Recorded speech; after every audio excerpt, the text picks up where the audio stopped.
Bonjour à tous, briefing de la course de ce samedi 3 juillet à Hendaye, comptant pour la deuxième journée de notre championnat de Bati-les-Coups.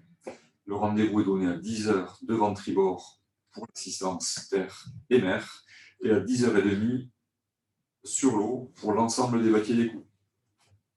Pour les Bati-les-Coups qui amènent leur bateau à la terre, vous avez la possibilité sur le parking d'Hendaïka de laisser vos remorques et vos véhicules pendant la durée de la course.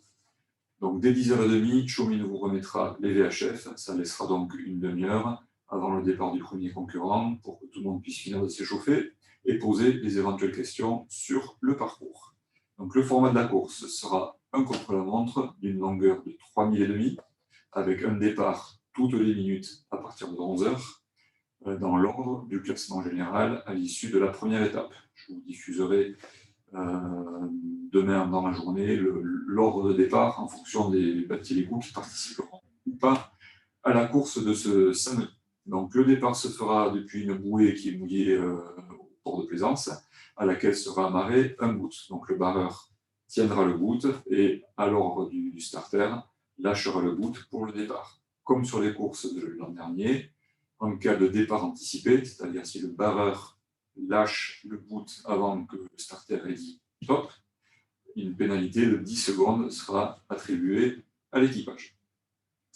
Ensuite, vous aurez le bateau l'amical qui sera positionné devant le poteau vert, qui est le point numéro 2 sur la carte, qui matérialise l'entrée du chenal pour le port d'Hendaye.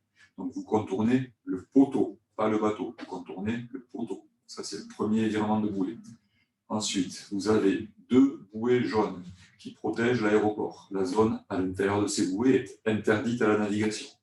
Donc, pour le deuxième virement de bouée, au point numéro 3, vous passez entre la deuxième bouée jaune et l'anchouvet qui sera là pour juger le virement de bouée. Virement de bouée suivant, au point numéro 4, il y a un coffre qui sert à mouiller un bateau. Vous passez à l'extérieur de ce coffre. Ce virement de bouée-là sera jugé par une annexe que nous met à disposition le club Hendaïka. Et ensuite, vous allez jusqu'au pont de Santiago. Donc, il y a 4 ponts, on va jusqu'au 4e. Sur le 4e pont, il y a 4 arceaux. Donc, on va dédier 2 arceaux les plus à tribord pour l'aller et les 2 autres pour le retour, de manière à éviter les collisions. Donc là, de la même façon, il y aura le bateau IPF Étoile qui sera positionné pour juger le virement de bouée. Vous ne contournez pas le bateau, vous passez sous le dernier pont et vous contournez, vous repassez sous le pont, donc vous passez entre le pont et IPF Étoile. Donc ça, c'est le chemin aller.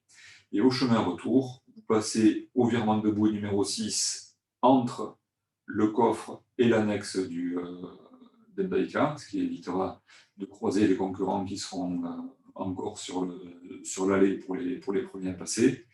Et même chose au point numéro 7, vous passez à l'extérieur des l'anchouvet, que vous laissez donc sur votre bâbord, de manière à éviter les collisions s'il y a un dernier concurrent qui n'était éventuellement pas encore passé au point numéro 3. Voilà. Ensuite, le dernier virement de bouée se fera au point numéro 8. C'est un que vous laisserez pour cette fois-ci à tribord. Donc attention, c'est un virement pour les barreurs.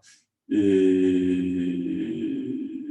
ensuite, vous pouvez aller tout droit jusqu'à la ligne d'arrivée, qui est le point numéro 9, qui sera une ligne fictive au droit du ponton d'Hendaïka. Donc, il y aura Jean-Marc sur le ponton qui vous annoncera au mégaphone les arrivées.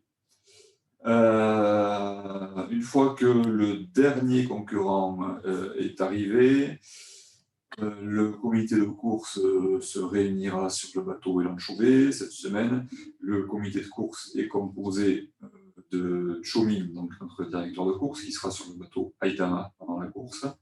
Les 2 membres d'organisation seront Michel Yartey-Garay et moi-même. Les 2 membres des rameurs seront Olivier Azareté et Vincent Panier. Et le membre de l'assistance sera Xavi Lopez. Donc on se réunira à l'arrivée du dernier concurrent pour finaliser les états de résultats et prévenir les équipages des éventuelles pénalités qui auraient pu être distribués pendant la course.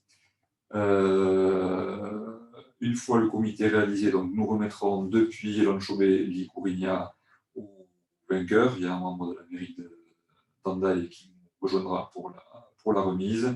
Et puis, on récupérera les VHF et vous pourrez retourner au ponton, mettre les bateaux au sec ou sur les remorques. Et ensuite, on se retrouve tous au local d'Endaïka où le club aura organisé la réception d'après-course, et donc on profitera de la réception pour faire le podium et la remise des prix. Donc, comme d'habitude, notre canal de communication, c'est le canal 73. Si vous avez besoin d'appeler l'assistance pendant la course, vous faites un appel à la VHF au canal 73 et vous maintenez un aviron en l'air jusqu'à ce qu'un membre de l'assistance soit arrivé à vous. Voilà, c'est tout pour le briefing. Si vous avez des questions, soit vous nous les envoyez sur le groupe WhatsApp d'ici à la course, sinon vous aurez une demi-heure samedi matin entre 10h30 et 11h pour qu'on puisse répondre à l'ensemble de vos questions. Très bonne soirée et on vous dit à samedi.